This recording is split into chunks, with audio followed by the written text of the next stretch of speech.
Be cool, just move with the groove. No funk in here, the beat way too smooth. Let's just do what we came to do, just vibe with it. This afternoon I watched a video by Drifter about how you discover who you are in the most desperate of times. You really find out who you are, and there's something that I never really talked about particularly. Never really talked about, and I felt like I had to, because as soon as I watched that video, a huge wall of emotion kind of came down, and I was really, really upset and affected by it. So what I want to do is I want to talk about it and get it out and have it done. And this is my story, and isn't it exciting? This is just, I need to say this, you know. So because I've had to write this down first, so I'm sorry if it sounds scripty, but I've had to write it down first, because, yeah, okay. On 7th July 2005, I was working at a university in London. I lived in Bedford, where I live now, and so I had to commute into the city every morning on a really crowded train, into a crowded station and onto the crowded tube. The tube is the underground. I guess you call it the subway, don't you, in America? So for the rest of us, the underground, the tube. On that day there were announcements on the tannoy when we got into the station at King's Cross, and they were saying that the underground station was closed. I can't remember why. I really can't. I guess it probably would have been like a usual technical difficulties sort of announcement, but I'm still not sure whether it was closed because of the power surge that they originally thought had occurred that day, or for some other reason.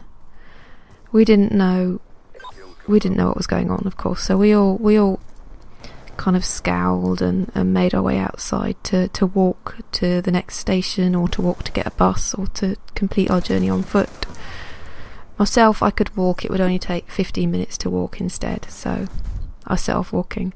And I remember an American lady with two quite sort of older children, and she was asking me what was happening with the underground and what to do, and I told her it was closed and it wasn't going to reopen, and the best thing to do is either to walk to where she was going or to get a taxi. And then I, set off walking up the road with dozens of others in the sunshine in July at about 10 minutes to 9 in the morning, so the streets were pretty packed with all of us on our way to work. A couple of minutes up the road, maybe not even a couple of minutes, not very far up the road, there was an incredibly loud metallic boom from behind me, and I remember everyone stopped and turned around. We were sort of frozen. I was looking for dust or shrapnel or smoke or something. I didn't know what the noise had been, but instinctively I expected to see dust. I remember that. There was nothing though. There was nothing. Some policemen were there straight away, and they were cordoning off the road, and they were stopping the cars from driving down the road. We all kept walking, but we were going a little bit faster, and we were all a bit anxious because nobody knew what was going on. When I got to work, I told my supervisor what had happened, and we got on the BBC News website and we had a look to see what was going on, and there were reports of power surges and explosions on the underground from power surges. There was no mention of casualties straight away, but we'd found an explanation. The explosions were power surges, and we kind of left it at that. But soon more news started to come in with casualties. There were wounded passengers coming out from the smoking tunnels. There were people covered in blood, and people had died, and soon we found out that these people had been cold-bloodedly killed by men with bombs. And suddenly we were all trapped. We were all completely trapped. They turned the television on in the staff room, and as the TV reports came in, we all crowded round watching BBC, because the BBC was just giving the news coverage, and we stood watching. It was the same footage over and over again, a lot of the time, a lot of aerial shots, and no new news, just the same stuff over and over again, giving us new numbers, new estimates of casualties, new ideas of what had happened when. And then more people were killed, more ordinary, happy, normal people. A bus was torn apart by another man with a bomb.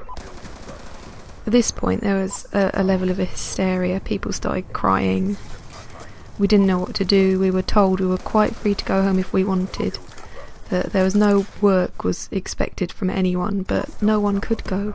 Even the people who lived in London. They felt trapped. They didn't feel like anywhere was safe. I remember phoning my husband at work in Luton, and it felt like he was a lifetime away. It was only about 30 miles away, but it seemed so much further. And I told him I was going to stay at the office until the police said it was safe to travel out, until we felt like we could actually walk out on foot. Eventually I set out on foot to get home. I'd had a look on the internet before to see what stations I could go to, because the underground was closed, the buses weren't running, and all of the main stations, train stations in London, were all closed. If you wanted to get a train out of London, you had to walk most of the way out and then get on the train.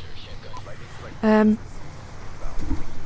figured the walk was going to take me maybe somewhere between an hour and a half to get to the station. It was complicated by the fact that the police had to cordon off loads of streets to pedestrians as well as to traffic, so you had to take detours and detours and detours and try and stick to your map, try and stick to your plan to get to where you're going.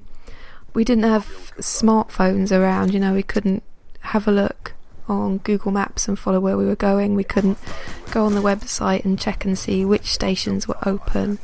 We just had to set off and hope that by the time we got there the station would still be open, and that was it. I couldn't check to see whether any closer stations had opened. I just had to keep going. I can't even remember getting to the station, but I can remember getting on the train, and it was packed. It was completely packed. It was so packed you could hardly breathe. It was like everyone was trying to leap onto a moving plane to escape the bad guys in a movie, We were all terrified, and we wanted to escape and be safe and see our families. We wanted to be home so badly. So nobody minded being pushed or squashed. We just felt safe together, and we just wanted to get out of London. And as we got further out, the train stopped at every single station on the way, so the journey took twice as long as usual, but the crowd started to thin out as people got off. And I remember talking to a woman about, when I finally managed to get a seat, talking to a woman about hearing the explosion and saying that hopefully that one was a controlled explosion in which no one was hurt, because they'd already closed the underground, so maybe by that time they already knew about the bombs, and maybe everyone was off the train. And I can still see the look on her face, because she'd obviously kept up with the news while I'd been walking for hours to get to the station, so she knew that people had died and that I'd been so close to those people when that happened. She couldn't tell me that. She knew she couldn't tell me that people had died in that explosion. She knew I was going to find out, and I can still see her face. I can still see her expression exactly, even though it was 8 years ago. I'd phoned my husband. I told him which train I was on exactly, and he made sure he got on that same train to meet me. He got on at Luton. And when he got on and he hugged me, I started crying, and I couldn't stop crying. I couldn't stop crying at all. And I remember the woman I'd been speaking to watching me. Just 2 days later, I had to deal with a huge crisis. I had to rush off, and I had to look after people. And it was worse. It was so much worse than what had happened in London. It was a personal thing, and it was horrible. And so because of that happening just 2 days later, I never really got to deal with either of those things.